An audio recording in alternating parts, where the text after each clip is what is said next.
Welcome, young Shadow. You wish to continue your education about the world of Tanalorn. All right, have a seat. Let me tell you about the kingdom that the city of Arkest is a part of. The dreaming empire of Dor, and its major cities. Crow's Throne, the capital of night and glory. Also known as the Eternal City, the City of Dreams, the Autumn Throne. Crow's Throne sits atop the cleaved summit of a solitary mountain at the heart of the dreaming empire of Dor.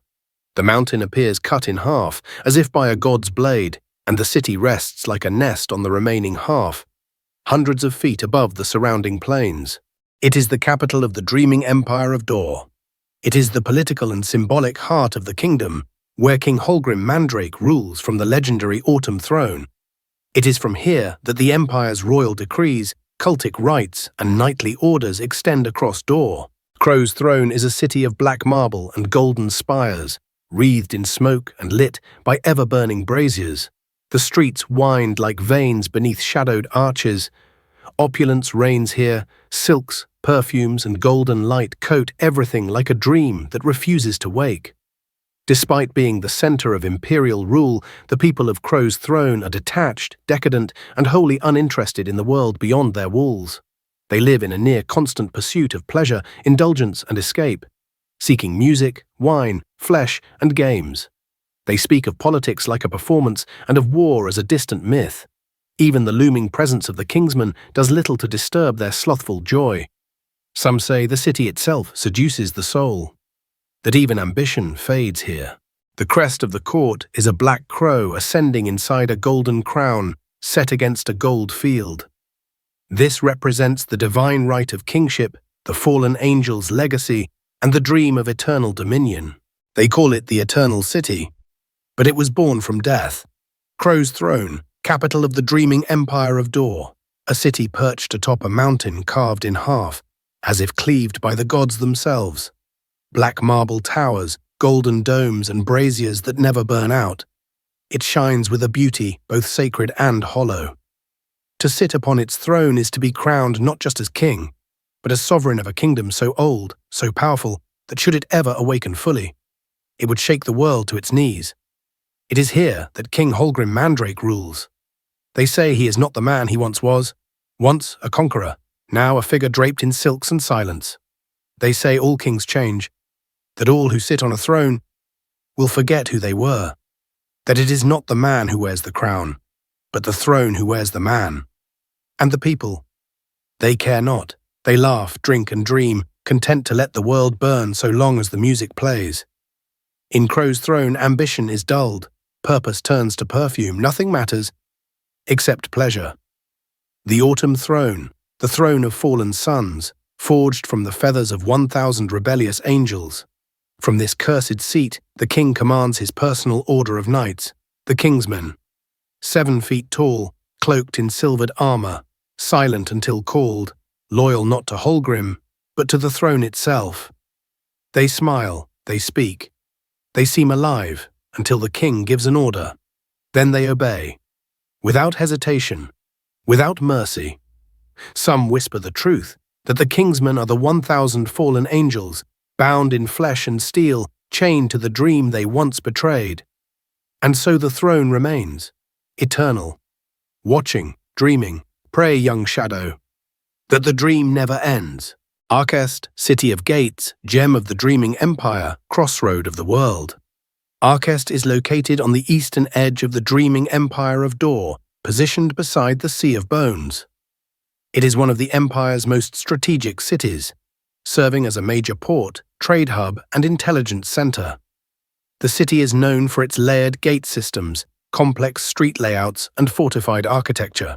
It is also the headquarters of the Grim Shadows, an elite covert operations order specializing in assassination, counterintelligence, and artifact recovery.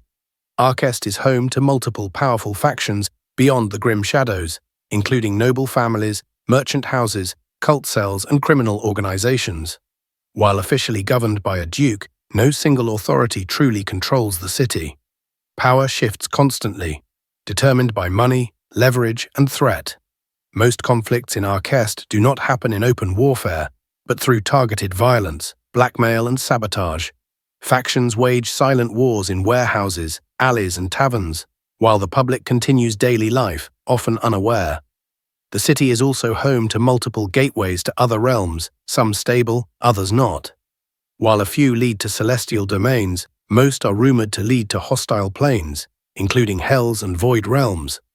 Access to these gates is strictly controlled, though smuggling operations and illegal crossings occur regularly.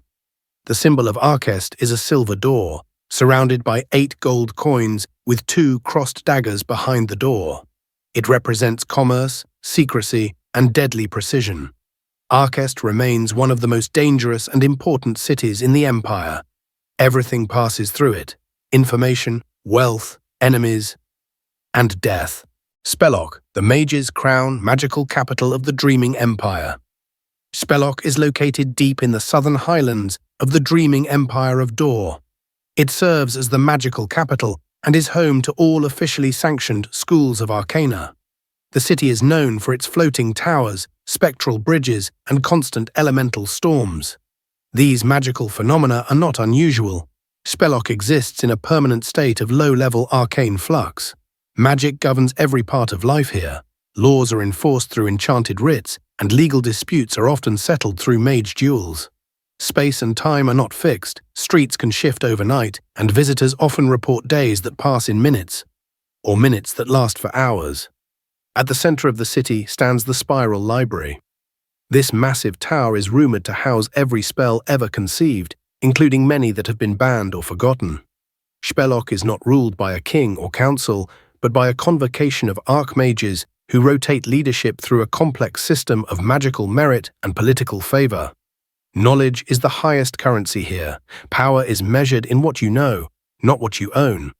The official symbol of Spellock is an open book with a burning sun above it, representing enlightenment through arcane mastery. Visitors are advised, unauthorized spellcasting is illegal. Ignorance is not a defense. This city is dangerous for the untrained, but invaluable for those who seek magical advancement. Highguard, the Shrouded Bastion. Highguard is the northernmost citadel of the Dreaming Empire of Dor, situated atop jagged peaks overlooking the Vale of Dreams. It serves as the Empire's military stronghold and first line of defense against the horrors that roam beyond the frontier. The city is cloaked in perpetual mist, a natural phenomenon caused by the clash of high-altitude currents and magical interference from the northern Vale. Its strategic elevation allows full visibility across the frozen Northlands. The symbol of Highguard is a closed iron gate surrounded by swirling fog. It represents vigilance, strength, and isolation. Mounted above this crest, 2 spears point upward, an eternal reminder that peace is always temporary. The citadel is governed by a warden general appointed by the crown, and its population consists mostly of soldiers, scouts, smiths, and their families. Civilians are rare. Most who live here were either born into the garrison or chose exile for service. The Sky Tower is Highguard's most notable structure. A massive black spire piercing into the clouds, it houses telescopic enchantments and far-sight rituals used to monitor distant threats. Some claim it can even glimpse into other realms. No one travels to Highguard without purpose. Supplies are scarce. Discipline is absolute. Yet to the Dreaming Empire, this city remains a symbol of resolve. It is the shield in the dark, the last post before the unknown. Moor Hollow, city of flesh and fire. Moor Hollow stands west of the capital, built on scorched earth near the volcanic Badlands. Its foundations are carved from red stone, and its skies are darkened by a near-constant haze of black smoke. The city is known as the beating heart of ritual combat and martial refinement. Here, fighting is not just survival, it is discipline, science, and culture. Moor Hollow's blade masters train warriors in specialized techniques passed down through generations. Weapon forgers craft blades in lava-fed forges, producing steel renowned across the Empire. The city is also home to alchemical schools that blend martial philosophy with volatile experimentation. Many poisons, stimulants, and enhancement serums originate here. At the center of Moor Hollow lies the Crimson Arena, an enormous combat pit where champions are forged in public duels. Matches range from formal tournaments to brutal rites of passage. For many, victory means status. Defeat often means death. The symbol of Moor Hollow is a flame-cracked mask over a red crown, representing the fusion of pain, identity, and glory through fire and combat. Despite its harshness, Moor Hollow is respected across the Empire as a place where strength is earned and legends are born. Greythorn, the Withered Court. Greythorn is located deep in the central Swamplands. The region is known for its isolation, thick mists, and decaying grandeur. Once a center of noble power, Greythorn now serves as a bastion for aging bloodlines clinging to influence. The city's towers are half-sunken and leaning, surrounded by stagnant waters and overgrown thorns. Its wealth comes from nearby gold and silver mines buried in the hills. That wealth, however, is hoarded, not shared. Outsiders are rarely welcomed and often watched. Politics in Greythorn are ruthless and ritualized. Bloodline status determines authority, and blackmail is a common tool of governance. Many families here are rumored to practice old forms of blood magic, and some are said to worship forgotten void entities. These customs are never spoken of in public. The ruling elite remain formal, reserved, and deeply suspicious of change. Secret cults are whispered to exist behind the marble doors of the manors. Visitors note the strange customs, the masked balls with no music, the cryptic markings etched into foundation stones.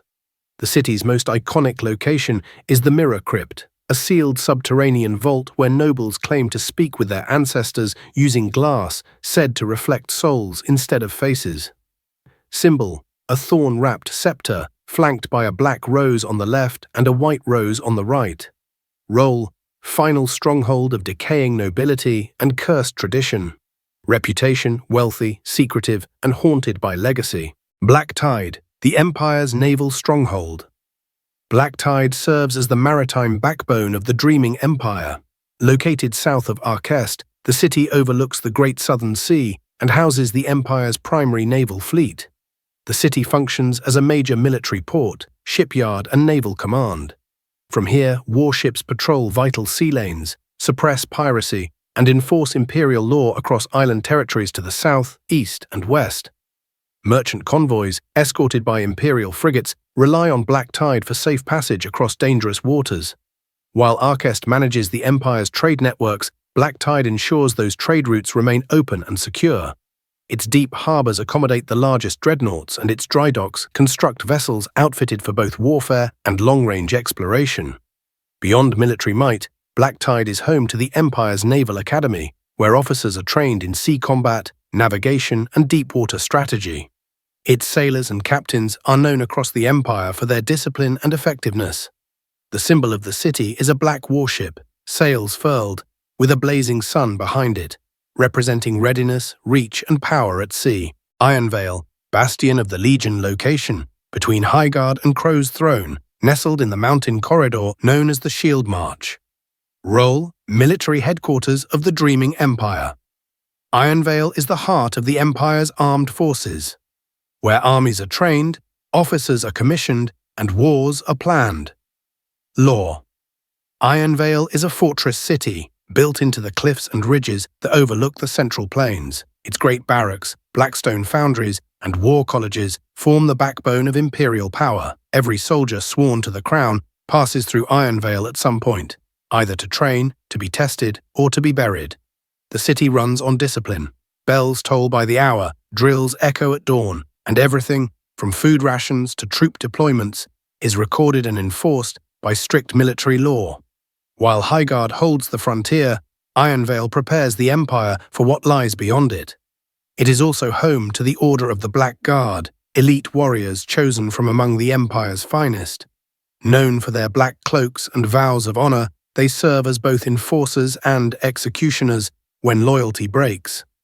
Symbol: a black raven ascending on a silver shield, flanked by two upright swords. Notable feature: the Hall of Oaths, a cavernous chamber where generals pledge their lives to the Empire and where traitors are stripped of rank before a silent crowd.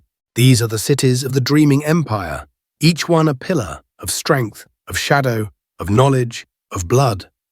From the trade gates of Arquest to the steel walls of Ironvale, from Spelloch's skybound towers to Moor Hollow's burning arenas, the Empire endures. In Highguard it watches. In Greythorn it remembers, in Black Tide it sails, and in the quiet pleasure halls of Crow's Throne it listens. An empire built not only on gold and armies, but on secrets, oaths, and the will to survive what dreams bring. This is the Dreaming Empire, and its story is only beginning.